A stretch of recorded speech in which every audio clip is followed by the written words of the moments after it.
पढ़ेंगे। एक प्रश्न, सिद्ध कीजिए कि वर्गमूल 2 एक अपरिमेय संख्या है।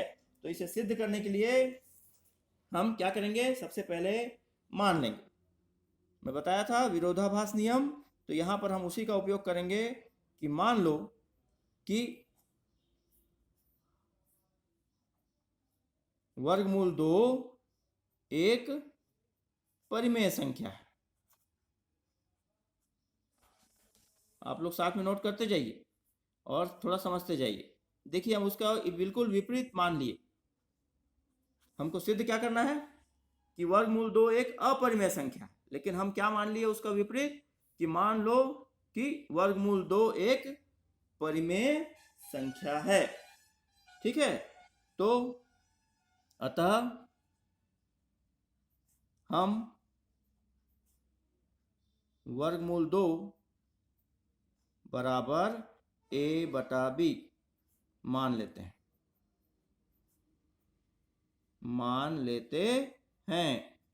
जहां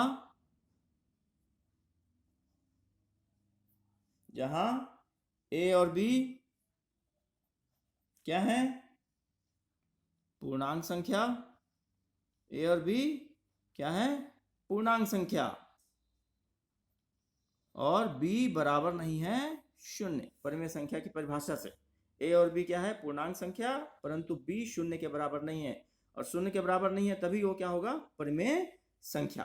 ठीक है, तो ये हम परिभाषा से मान लिए कि मान लो कि वर्गमूल 2 एक परिमेय संख्या है, अतः हम वर्गमूल 2 बराबर क्या मान लिए, a बटा b, जहां a और b क्या है, पूर्णांक i, और b शून्य के बराबर नहीं है। ठीक है, अब देखिए यहां पर क्या करेंगे, चूंकि वर्गमूल 2 बराबर a बटे b, वर्गमूल 2 बराबर a बटे b, इसको मैं क्या मान लिया, समीकरण नंबर 1। आपको भी ऐसे ही लिखना है। और यहां पर एक चीज और मान लेते हैं हम कि a और b क्या है, सह अभाज्य संख्या है। तो यहां पर हम लिखेंगे तथा a और b क्या है, अभी मैं पढ़ाया था, सह अभाज्य संख्याएं हैं। इसे भी हम मान लिए हैं। सहअभाज्य संख्या का मतलब क्या होता है कि a और b का उभयनिष्ठ गुणनखंड केवल कितना है, एक है, केवल एक है। अब हम देखिए, ये हो गया समीकरण नंबर 1, वर्गमूल 2 बराबर a बटे b। तो हम यहां पर क्या करेंगे, अब समीकरण 1 के दोनों पक्षों का वर्ग करने पर, सेम स्टेप हर सवाल में आपको इसमें लागू करना है। अगर ये वर्गमूल 3 के लिए होता तो हम क्या लिखते हैं, वर्गमूल 3 बराबर a बटे b। तो वर्गमूल 3 बराबर a बटे b को समीकरण 1, फिर उसके बाद वैसे ही करेंगे हम समीकरण 1 के दोनों पक्षों का वर्ग करने पर। तो देखिए क्या मिल रहा है, यहाँ पर क्या हो जाएगा, वर्गमूल 2 का वर्ग बराबर a बटे b का वर्ग। ठीक है, वर्गमूल का वर्ग होने पर क्या होता है, वर्गमूल का चिन्ह हट जाता है, तो क्या मिल जाएगा, दिस इंप्लाइज 2 बराबर a वर्ग बटे b वर्ग, a वर्ग बटे b वर्ग। दिस इंप्लाइज, यहां पर हमें क्या मिल रहा है, अब इसको तिर्यक गुणा कर दो तो क्या मिल जाएगा, ये 2b वर्ग, 2 और b वर्ग का गुणा हो जाएगा, बराबर क्या मिल जाएगा, a वर्ग। ठीक है, और इसका मतलब फिर से मैं इसको कैसे लिख सकता हूं, b वर्ग बराबर क्या मिलेगा, अब 2 को इधर ले आओ दाहिने पक्ष में, तो गुणा है तो इधर आके भाग में आ जाएगा। b वर्ग बराबर क्या मिल गया, a वर्ग बटे कितना, 2, b वर्ग बराबर a वर्ग बटे 2। अब यहां पर देखिए क्या हो गया, क्या लिख सकते हैं, b वर्ग बराबर a वर्ग बटे 2, अर्थात क्या है, यहां पर हम लिख सकते हैं, यदि, ये आपको लिखना बहुत जरूरी है, बहुत अच्छा सा एक नियम है, इसको ध्यान दीजिए। यदि किसी संख्या का वर्ग, यदि किसी संख्या का वर्ग 2 से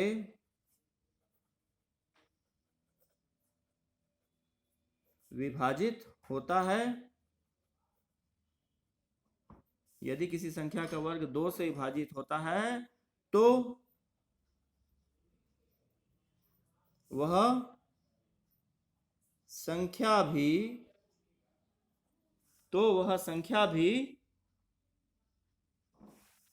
2 से विभाजित होगी।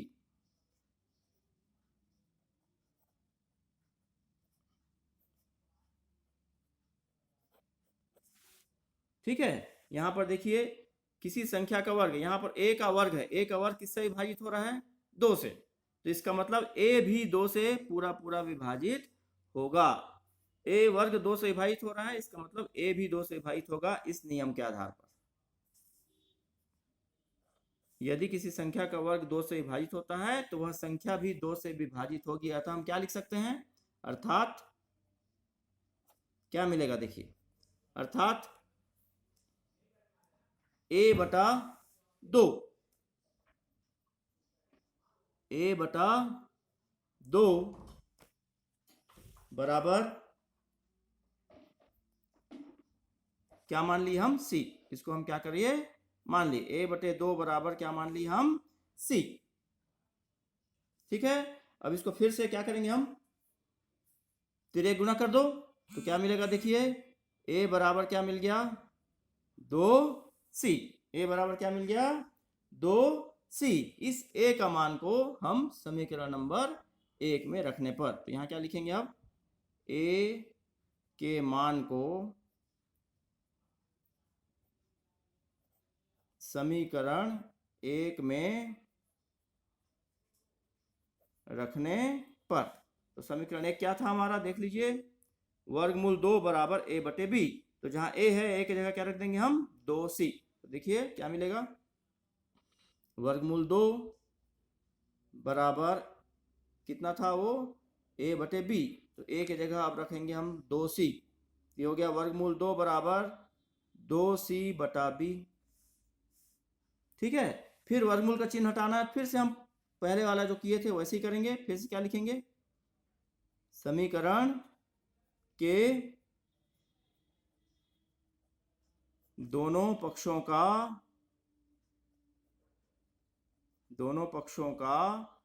वर्ग करने पर, दोनों पक्षों का वर्ग करने पर, तो वर्ग करेंगे तो क्या होगा? कर्णी 2 का वर्ग करेंगे तो ये हो जाएगा, कर्णी का चिन्ह हट जाएगा, क्या मिलेगा? 2 बराबर 2 का वर्ग और c का वर्ग, मतलब कितना हो गया? 4c वर्ग और बटे b वर्ग, ये हमें मिल जाएगा। तिर्यक गुणा कर दो, क्या मिलेगा? देखिए, तिर्यक गुणा करने पर जैसा हम पहले किए थे सेम वैसी आ रहा है। 2b वर्ग बराबर 4c वर्ग। अब 2 को इधर ले आओ तो क्या मिल रहा है? देखिए, b वर्ग बराबर क्या मिला? 4c वर्ग बटे 2। यहां से क्या हो गया? ये 2 दूनी 4 कट गया, तो क्या मिल गया यहां से? देखिए, दिस इंप्लाइज c वर्ग बराबर b वर्ग बटा 2, b वर्ग बटा 2। तो यहां पर क्या मिल गया? फिर से लिख सकते हैं, चूंकि यदि, फिर से वही चीज हमको दो बार रिपीट करके लिखना है। यदि कोई संख्या का वर्ग 2 से विभाजित हो, 2 से विभाजित होता है तो वह संख्या भी 2 से विभाजित होगी।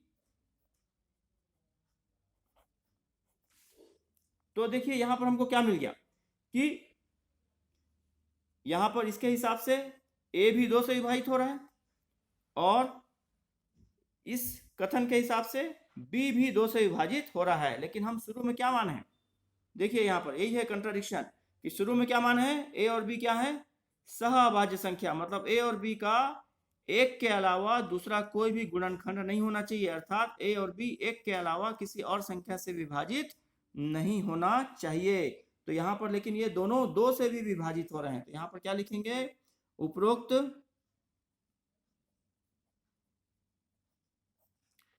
कथनों से स्पष्ट है कि a तथा b कॉमा दो से भी विभाजित होती हैं, दो से भी विभाजित होती हैं। अतः a और b क्या होगी, सह अभाज्य संख्याएं नहीं होंगी, सह अभाज्य संख्या नहीं है। तो ये हमारा देखो उल्टा आ गया हमारा, हम माने थे सह अभाज्य, लेकिन सिद्ध क्या हो रहा है कि a और b सह अभाज्य संख्या नहीं है। तो यहाँ पर लिख सकते हैं, अतः हमारा यह मानना कि वर्गमूल 2 एक परिमेय संख्या है, वर्गमूल 2 एक परिमेय संख्या है, यह क्या है, गलत है। गलत सिद्ध कर दिया हम उस कथन को कि वर्गमूल 2 एक परिमेय संख्या है, यह गलत है। अतः सिद्ध होता